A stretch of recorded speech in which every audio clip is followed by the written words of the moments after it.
Hello दोस्तों, स्वागत है आप सभी का मेरे यूट्यूब चैनल द संजय में। दोस्तों तबीयत थोड़ी डाउन सी है तो इस वजह से 2-3 दिन से वीडियो नहीं आ पा रही है। हमारी जो बात चल रही है वो यूजीसी नेट दिसंबर 2023 को बात चल रही है। जून वाला तो पेपर हो चुका है, जिसमें मैं आपको डेमो के तौर पर बताता चल रहा हूँ कि 19 जून को जो हमारा पेपर हुआ तो उसमें कौन कौन से क्वेश्चन पूछे गए उनके बारे में हम बात करते चलें। तो इससे पहले मैंने दो तीन वीडियो बता दी हैं, पेपर का एनालिसिस भी कर दिया। चैनल पर नहीं हो तो चैनल को सब्सक्राइब कर लेना, बेल आइकन ऑल को प्रेस कर लेना, जिससे आने वाली वीडियो का नोटिफिकेशन आपको मिलता रहे। आज की वीडियो में जो हम बात करेंगे वो बात करेंगे वैदिककालीन शिक्षा से। वैदिककालीन शिक्षा से भी 2 क्वेश्चन पूछे गए थे 19 जून को जो हमारा पेपर हुआ था, और जो हमारी सब्जेक्ट है वो हमारी एजुकेशन सब्जेक्ट है। तो सबसे पहले हम बात करते हैं दोस्तों वैदिककालीन शिक्षा की। अगर आपकी बात करें कि इसके जनक कौन माने जाते हैं, तो आपको बता देना इसकी जो नींव रखी गई थी वो वेद के आधार पर रखी गई थी। किसके आधार पर? तो वेद के आधार पर, या इसके जनक वेद माने जा सकते हैं। लेकिन आपको ये वाली बात समझ में आनी चाहिए कि ये वाली शिक्षा कैसी थी, ये वाली धर्म प्रधान शिक्षा थी। अगर आपसे ये पूछता है कि वैदिककालीन शिक्षा कैसी थी, तो आपको बता देना धर्म प्रधान शिक्षा थी, क्योंकि यहाँ पर वेदों का अध्ययन कराया जाता था। और जो हमारी वर्ण व्यवस्था थी ब्राह्मण क्षत्रिय वैश्य शूद्र, जिसमें वो कर्म के आधार पर, यानी जो व्यक्ति जिसके लिए बना है उसके हिसाब से उसको शिक्षा दी जाती। तो यहाँ पर ब्राह्मणों को दी जाती थी पढ़ने लिखने की शिक्षा, क्षत्रिय को और वैश्य को व्यापार करने वाले, क्षत्रिय को लड़ाई झगड़ने वाले, शूद्रों को सेवा की थी। तो यहाँ पर शूद्रों को शिक्षा नहीं दी जाती थी, इस वजह से इसको धर्म प्रधान शिक्षा के नाम से जाना जाता था। लेकिन समझने वाली बात दोस्त यहाँ पर ये है कि जब वैदिककालीन शिक्षा प्रारंभ होती थी, यानी जब वैदिककालीन शिक्षा प्रारंभ होती थी तो यहाँ पर संस्कार होते थे, यहाँ पर संस्कार होते थे। इन संस्कार को हमें समझना है। अभी वर्तमान में देखा जाए तो आप लोग जब प्राइमरी में एडमिशन लेते हैं तो आप 5 साल का हो जाते हैं, उसके बाद आपका एडमिशन होता है। ऐसे वैदिक काल में अगर एक व्यक्ति शिक्षा प्रारंभ करता था तो उसका एक संस्कार होता है, लेकिन संस्कार को 3 भागों में बांटा गया। एक प्रारंभिक शिक्षा, एक उच्च शिक्षा और एक घर लौटने वाला संस्कार। तो सबसे पहला जो संस्कार आता था वो था हमारा विद्यारंभ संस्कार। विद्यारंभ संस्कार। अब विद्यारंभ संस्कार का शाब्दिक अर्थ अगर आपसे पूछे इसका समय कितना था, तो जब बालक 5 वर्ष का हो जाता था, यानी जब बालक 5 वर्ष का हो जाता था तब उसका विद्यारंभ संस्कार होता था। और यहाँ पर क्या होता था, यहाँ पर ये समझने वाली बात ये रहेगी दोस्त, उस लड़के के माता पिता होते थे ना, माता पिता, ये माता पिता इस संस्कार का प्रारंभ कर देते थे जब लड़का 5 वर्ष का हो जाता था। 5 वर्ष का होने के बाद क्या करते थे, कोई त्योहार वाले दिन, यानी जो कोई त्योहार होता था उस वाले दिन उसे सोने या चांदी के चम्मच से, सोने या चांदी की चम्मच से ओम लिखवाया जाता था। ओम लिखवाने के बाद उसकी शिक्षा प्रारंभ हो जाती थी। लेकिन ये वाली जो शिक्षा होती थी विद्यारंभ संस्कार में, आपको ये पूछे कहाँ पर होती थी, तो आपको बता देना घर पर प्रारंभ होती थी। कहाँ पर होती थी, तो आपको बता देना घर पर प्रारंभ होती थी। कहाँ पर प्रारंभ होती थी, घर पर प्रारंभ होती थी। ये वाली बात आपको अच्छे समझ में आनी चाहिए। मान लीजिए अगर यहाँ पर हम कहते हैं कि एक बालक का वैदिक काल में सबसे पहले शिक्षा प्रारंभ कब होती थी, तो आपको पहले उपनयन बताना है। लेकिन मैंने डिटेल में बता दिया कि वैदिक काल में सबसे पहला जो प्रारंभ संस्कार होता है वो विद्यारंभ हुआ करता था। विद्यारंभ संस्कार क्या होता था, उस लड़के के माता पिता कराते थे जब बालक कितने वर्ष का हो जाता था, 5 वर्ष का। किसी त्योहार वाले दिन वो क्या करते थे, किसी चांदी या सोने की चम्मच से उस बालक से वर्णमाला लिखवा लेते या ओम नाम शब्द लिखवा लेते। उसके बाद उसकी शिक्षा प्रारंभ घर पर ही हो जाती थी। और ये विद्यारंभ संस्कार की अगर वो आपसे बात करता है कि ये कौन सी शिक्षा के लिए प्रारंभ हुआ करता था, तो आपको बता देना प्राथमिक शिक्षा के लिए। किसके लिए? प्राथमिक शिक्षा के लिए। समझ लेना इसको। अगर ये पूछे प्राथमिक शिक्षा वैदिक काल में कौन से संस्कार में दी जाती थी, तो आपको बताना विद्यारंभ संस्कार में दी जाती थी। लेकिन अब दूसरे नंबर पर जब हम इधर आते हैं दोस्त, जब हम इधर आते हैं तो आपको आता है उपनयन संस्कार। कौन सा आता है? उपनयन संस्कार, जो सबसे ज्यादा पूछा जाता है, उपनयन संस्कार। अब उपनयन संस्कार का शाब्दिक अर्थ होता था गुरु के पास ले जाना। क्या शाब्दिक अर्थ होता है, तो आपको बता देना गुरु के पास ले जाना।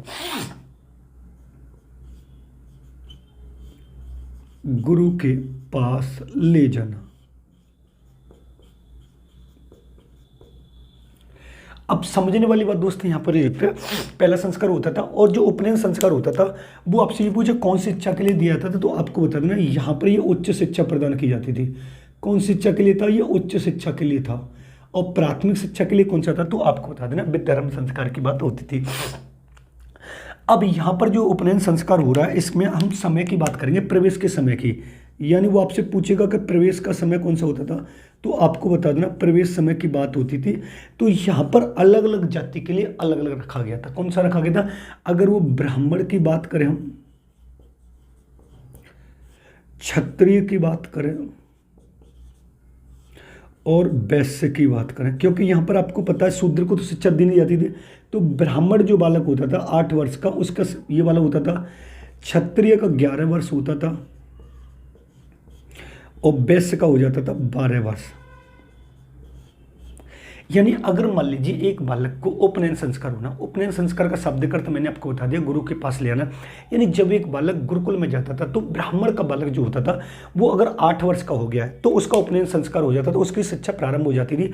अगर ब्राह्मण क्षत्रिय का बालक 11 वर्ष का हो गया है तो उसकी शिक्षा प्रारंभ हो जाती थी। और वैश्य का बालक 12 वर्ष से पहले एडमिशन ले नहीं सकता, 12 वर्ष तक वो आराम से ले सकता। 12 वर्ष का होने के बाद ही उसका एडमिशन होगा, 11 वर्ष का होने के बाद ही उसका एडमिशन होगा और 8 वर्ष का होने के बाद उसका एडमिशन होगा। जो वर्तमान में हमारे यहाँ पर क्या होता है, वर्तमान में हमारे यहाँ पर जब बच्चा 5 साल का हो जाता है उसकी शिक्षा, लेकिन ये थी मिनिमम आयु, ये थी न्यूनतम आयु। अब यहाँ पर आपको ये वाली बात समझनी, ये कौन सी आयु थी, न्यूनतम आयु, न्यूनतम आयु मतलब यहाँ से तो व्यक्ति इससे तो कम ले ही नहीं सकता। लेकिन अगर इन्हीं की तर्ज पर मैं आपको उच्चतम आयु सिखाऊं तो यहाँ पर आपको बताना 16 वर्ष, यहाँ पर बताना 22 वर्ष और यहाँ पर बताना 24 वर्ष। और ये वाली जो आयु थी ये कौन सी थी, इनकी उच्चतम आयु थी।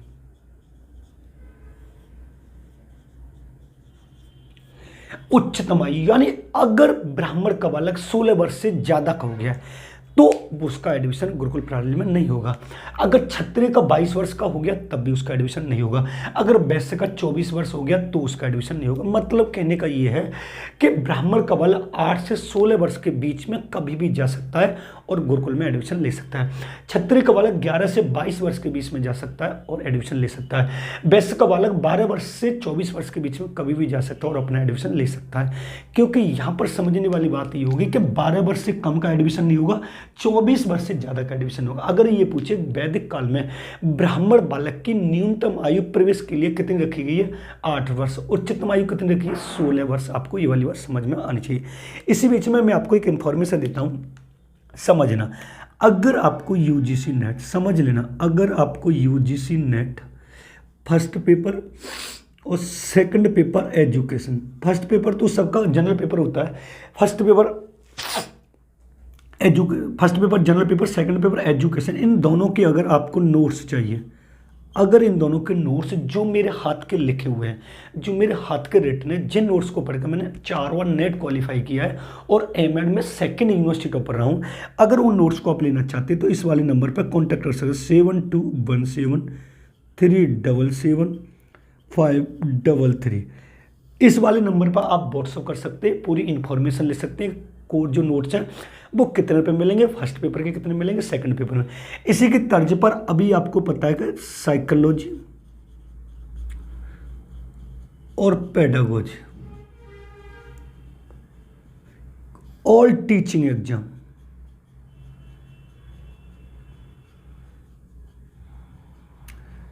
All teaching exam, psychology, pedagogy, चाहे यूपी टेट हो, चाहे सी टेट हो, चाहे सुपर टेट हो, DSSS भी आने वाला है, KVS है, और एकलव्य चैनल में जो भी एकलव्य जो हमारा जो वैकेंसी आई EMRS की, उनसे संबंधित यानी साइकोलॉजी और पेडागोजी ऑल टीचिंग एग्जाम मेरी, उसके भी नोट्स अवेलेबल है। यूजीसी नेट फर्स्ट पेपर और सेकंड पेपर के भी नोट्स अवेलेबल है। आप इस वाले नंबर पर कॉन्टैक्ट कर सकते हैं, व्हाट्सअप पूरी इन्फॉर्मेशन आपको मिल जाएगी। ये वाली बात मैंने आपको, नोट्स ऐसे होंगे जो आपको बिल्कुल पसंद आएंगे। क्लियर बता, मैंने आपको ये वाली बात बता दी। पहला संस्कार हमारा विद्यारंभ हो रहा है, दूसरा हमारा उपनयन हो रहा है। जब हम तीसरे संस्कार की बात करते हैं, किस संस्कार की बात करेंगे, तीसरे की बात करते हैं, तो एक होता है हमारा समापवर्तन संस्कार। समापवर्तन संस्कार, इसका शाब्दिक अर्थ क्या होता है, घर लौटना। इसका शाब्दिक अर्थ क्या होता है, घर लौटना। अब यहां पर दोस्त आपको ये वाली बात तो समझ में आनी है ये और ये वाला बहुत अच्छा होता है। इसमें क्या होता है, उपनयन का शब्द का अर्थ मैंने आपको ऑलरेडी पहले से बता दिया, गुरु के पास ले जाना। अब प्रवेश की सीमा मैंने बता दिया, और यहाँ पर ये शिक्षा कैसी थी, धर्म प्रधान शिक्षा थी, क्योंकि यहाँ पर शूद्रों को शिक्षा नहीं दी जाती। ये वाली बात आपको अच्छे से पता होनी चाहिए। उसके बाद जब बालक अपनी शिक्षा को पूरी कर लेता, पूरी करने के बाद उसका एक संस्कार होता था समापवर्तन। समापन संस्कार शब्द का अर्थ था घर लौटना। जब एक बालक वैदिक काल की पूरी शिक्षा को प्राप्त करने के बाद घर लौटता था तो उसका एक संस्कार होता है समापन, जिसका शब्द का अर्थ मैंने क्या होता है, घर लौटना बताया। अब यहां पर समझने वाली बात ये होगी कि यहां पर देखो आश्रम व्यवस्था थी। अगर ये पूछना आपसे कि वैदिक काल के आश्रम कौन कौन से, तो आपको समझना बताना आश्रम कितने हमारे 4 हैं। देखो पहला था हमारा ब्रह्मचर्य आश्रम, दूसरा था हमारा गृहस्थ आश्रम, तीसरा था हमारा वानप्रस्थ, और चौथा था हमारा सन्यासी। सन्यासी यानी ये हमारे 4 आश्रम हुआ करते थे। इन चारों आश्रमों से व्यक्ति होकर गुजरता था और अपना जीवन यापन करता था। लेकिन यहां पर मैं आपको एक चीज बताने वाली कोशिश करूंगा, समझ नहीं आपको बात हो। अगर क्वेश्चन आपसे वो पूछता नोट डाल के, उपनयन के बाद छात्र को क्या कहा जाता था, अगर वो ये पूछता है कि उपनयन संस्कार के बाद छात्र को क्या कहा जाता था, तो आपको बता देना उपनयन के बाद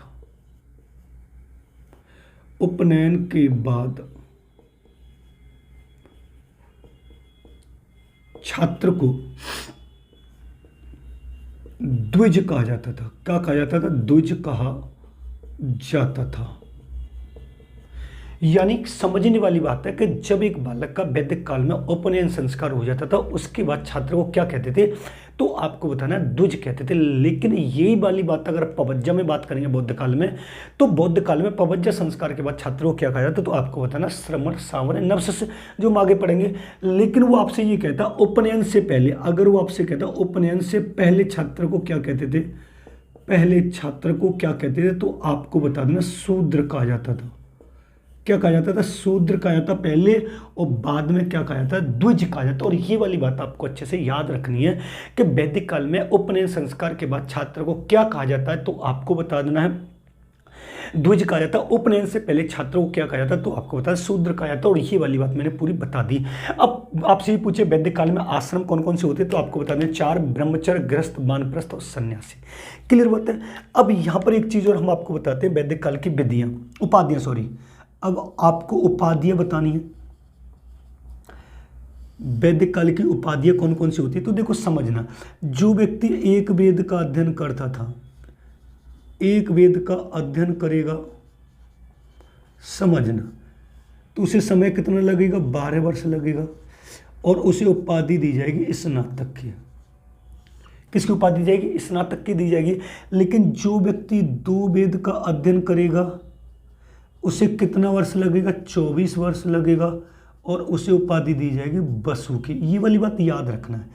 अगर एक व्यक्ति 3 वेद का अध्ययन करेगा तो उसे कितना वर्ष लगेगा, 36 वर्ष लगेगा, और उसे उपाधि दी जाएगी रुद्र की। अगर एक व्यक्ति 4 वेद का अध्ययन करेगा तो उसे 48 वर्ष लगेंगे, और उसे उपाधि दी जाएगी आदित्य की। ये वाली उपाधि आपको बहुत अच्छे तरीके से समझ में आनी चाहिए कि वैदिक काल में जब एक व्यक्ति एक वेद का अध्ययन करता था तो उसे कितना समय लगता था, तो आपको बता देना, एक वेद का अध्ययन करने वाले को 12 वर्ष का समय लगता था, और उसे उपाधि दी जाती थी स्नातक। आप एक वेदी, 2 वेदी, त्रिवेदी, चतुर्वेदी मत कर देना, क्वेश्चन गलत हो जाएगा, ध्यान रखना। लेकिन यहाँ पर वो आपसे क्वेश्चन ये पूछे कि वैदिक काल में कितने वेद का अध्ययन करने के बाद व्यक्ति घर लौट सकता है, तो आपको बता देना कि 2 वेद का अध्ययन करने के बाद व्यक्ति कहाँ लौट सकता है, घर लौट सकता है। 2 वेद का अध्ययन करने के बाद व्यक्ति घर लौट सकता है, और कौशल आश्रम चला सकता है, गृहस्थ आश्रम चला सकता है। और जब घर लौटेगा तो उसका कौन सा संस्कार होगा, समापवर्तन संस्कार होगा। ये है दोस्तों वैदिक काल। वैदिक काल और भी डिटेल में है।